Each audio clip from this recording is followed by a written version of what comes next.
মা খাদিজাতুল কুবরা রাদিয়াল্লাহু তাআলা আনহা যখন নাকি ওই হেরা গুহায় যাইতেন আমার নবীকে বলতেন, নবীরে আপনাকে এখানে ইবাদত রিয়াজত আপনি যাই কিছু করবেন এখানে করবেন।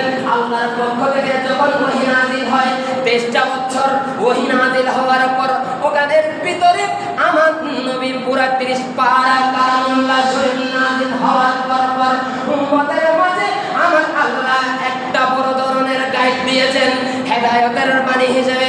আল্লাহ সেই জন্য কোরআনে পাকের ভিতরে বয়ান দেন। আল্লাহ বলতেছেন ইয়া আলিফ লাম